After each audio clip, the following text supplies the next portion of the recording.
Welcome back to KC Talks EV. So we're here at EVs Up North 2025, which is the Yorkshire EV Club's flagship event in partnership with the Rotherham Show.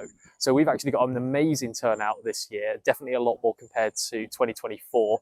So let's go check out some of the cars that are going to be showcasing here at the event.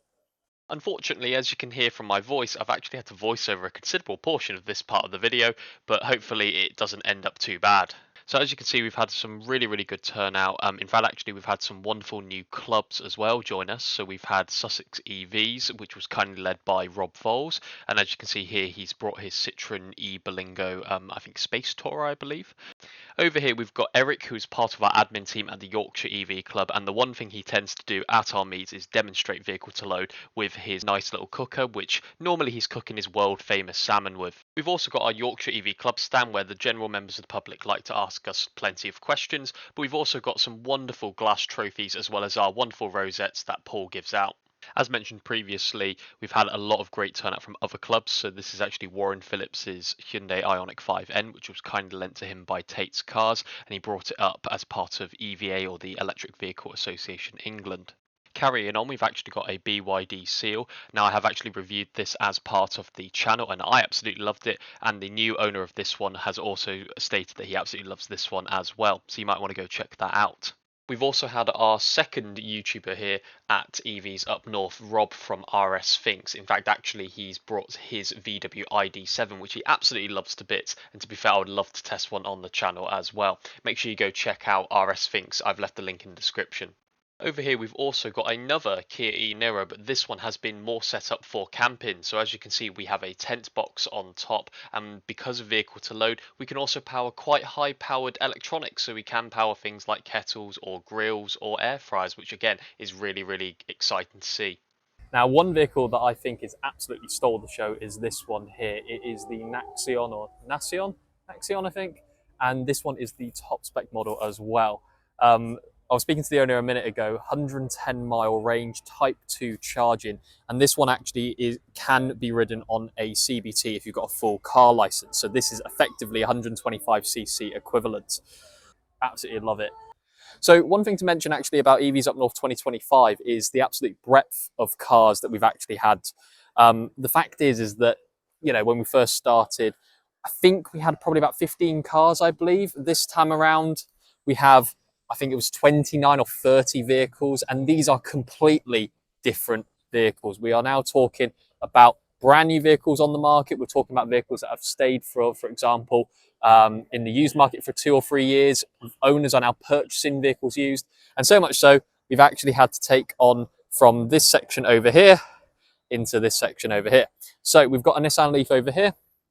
We've got probably, as I said, the most important vehicle, in my opinion, of 2025, the Leapmotor T03. This vehicle is actually the cheapest new car on sale today.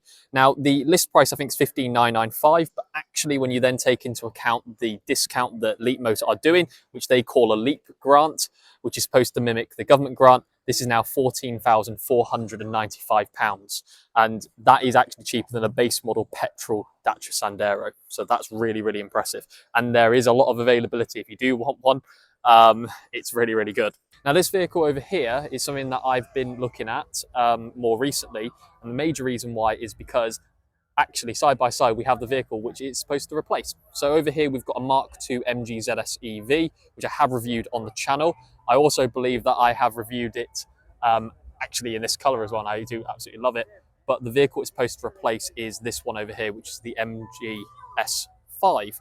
And this also replaces the MG5 estate vehicle. I do find it a bit unfortunate that they haven't replaced it with another estate vehicle, but you know what?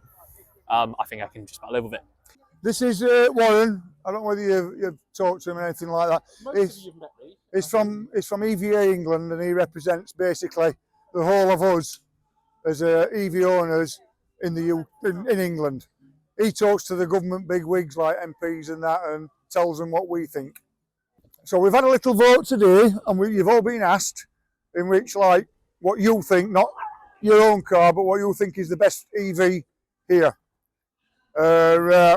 And by 1 point, second, by one point, it is the Genesis. So can the Genesis people come, please? Yeah, there you go. Oh, we've got a trophy. You've won the popular vote. You've won the owners for this year. Oh, You brilliant. get to keep it for life, by the way. Really? You don't have to come back next year. It's got a date on it. We can't change the date. Oh, I mean, that's why then. Yeah. So every time you come to a meeting, Congratulations, mate. Oh, I'm not embarrassed at all. I'm not going red. yeah. So I think that is pretty much it for EVs Up North 2025. If I'm quite honest with you, I haven't actually done as much filming, but that is just because there's been so much to do here, so many discussions with EV owners, for example, and so much discussions with the public that if I'm honest, I didn't really film that much, if I'm quite honest with you. But if you liked the video or you found it informative, please give it a like, dislike it if you didn't. Please leave a comment below to let me know your thoughts on EVs Up North 2025 and potentially whether or not you'll be joining us in 2026. As I mentioned to you, if you have any, for example, EV owners groups that would love to join us, please let me know. I think that is pretty much it. So thank you for watching and talk to you later.